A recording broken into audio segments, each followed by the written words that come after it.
बड़ी खबर आ रही है। एसीबी की बड़ी कार्रवाई। बाड़मेर में डिस्कॉम के दलाल को ट्रैप किया है। अभियंता मौके से फरार होने में कामयाब हुआ। 20,000 रुपए की रिश्वत लेते ही से रंगे हाथों गिरफ्तार किया है। कनिष्ठ अभियंता जितेंद्र सैनी फरार। बड़ी खबर बाड़मेर से।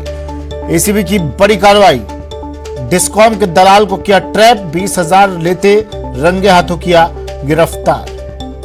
बाड़मेर से सहयोगी प्रेमदान देथा फोन लाइन पर जुड़ गए हैं। प्रेमदान, क्या जानकारी? देखिए सुमित, मैं बताना चाहूंगा कि अवैध बूस्टर चलाने व बिल में कुछ फायदा देने के एवज में ये जो कनिष्ठ अभियंता है जितेंद्र सैनी रिश्वत मांग रहा था। दलाल के जरिए इसने 20,000 रुपए की रिश्वत लेने की जो शिकायत हुई थी उसके ऊपर जोधपुर एसीबी ने आज उसको कार्रवाई करते हुए दलाल नारायण सिंह को 20,000 की रिश्वत लेते हुए रंगे हाथों गिरफ्तार कर दिया। हालांकि इसकी भनक लगते ही जो कनिष्ठ अभियंता जितेंद्र सैनी था वो मौके से फरार हो गया है। एसीबी के अतिरिक्त पुलिस अधीक्षक जो दुर्ग सिंह है वो अब आरोपी की तलाश में जुट गए हैं। हालांकि जो दलाल था उसको गिरफ्तार कर लिया गया है। उसके साथ में ही कनिष्ठ अभियंता की तलाश जारी है। जी, शुक्रिया प्रेमदान तमाम जानकारी के लिए।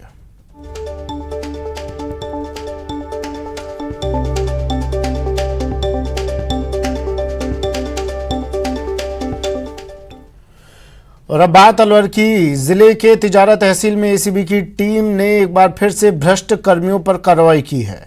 मिल रही जानकारी के अनुसार एसीबी ने ग्राम सचिव समेत 3 ऑडिट कर्मचारियों को ट्रैप किया है। एसीबी ने चारों कर्मियों को पूछताछ के लिए तिजारा थाना लाई है, जहां सभी आरोपियों से कड़ाई से पूछताछ की जा रही है। बता दें कि एसीबी ने ये कार्रवाई डीएसपी महेंद्र मीणा के नेतृत्व में की है। फिलहाल एसीबी इस मामले पर कुछ भी बोलने से बच रही है।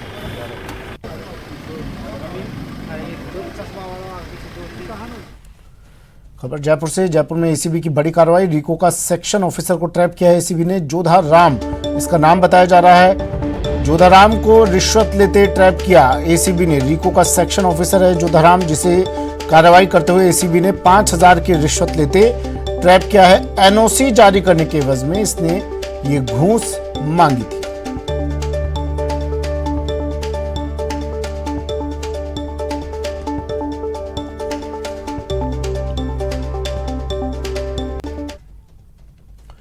सुप्रीम कोर्ट ने किसान आंदोलन पर आज बड़ा फैसला सुनाया।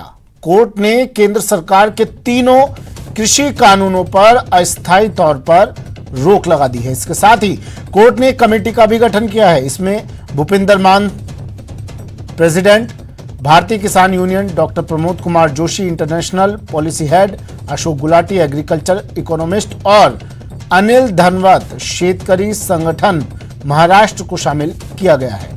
किसानों और सरकार के बीच करीब 8 राउंड की बात हो चुकी है, लेकिन कोई ठोस नतीजा नहीं निकल सका। साथ ही कई मौकों पर दोनों पक्षों में सख्ती देखी गई। ऐसे में अब जब सुप्रीम कोर्ट की कमेटी बनी है तो सरकार किसानों के बीच बना हुआ गतिरोध टूटेगा और किसी निर्णय की ओर आगे बढ़ते दिखाई देंगे।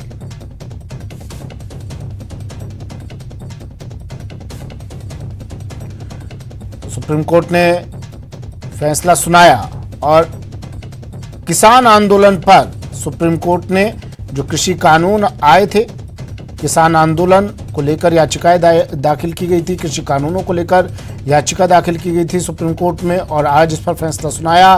सुप्रीम कोर्ट ने फिलहाल अस्थायी तौर पर कृषि कानूनों पर रोक लगा दी और ये तस्वीर दिखा रहे हैं हम आपको।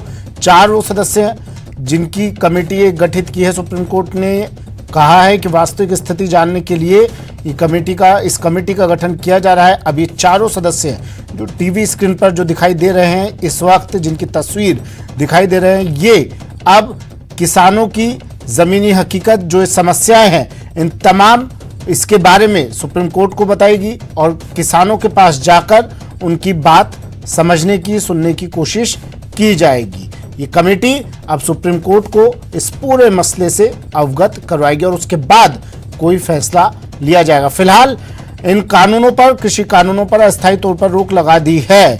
भूपिंदर सिंह मान प्रेसिडेंट हैं भारतीय किसान यूनियन के, doctor Pramod Kumar Joshi international policy head हैं, अशोक गुलाटी एग्रीकल्चर इकोनॉमिस्ट और अनिल धनवत शेतकरी संगठन महाराष्ट्र, इन चारों को कमेटी में शामिल किया गया है।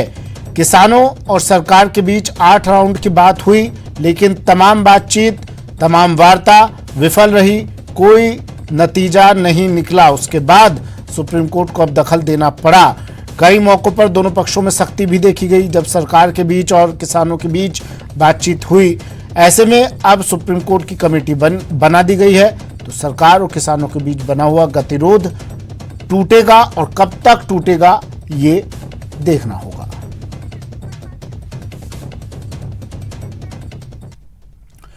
चलिए शुरू करते हैं सुपरफास्ट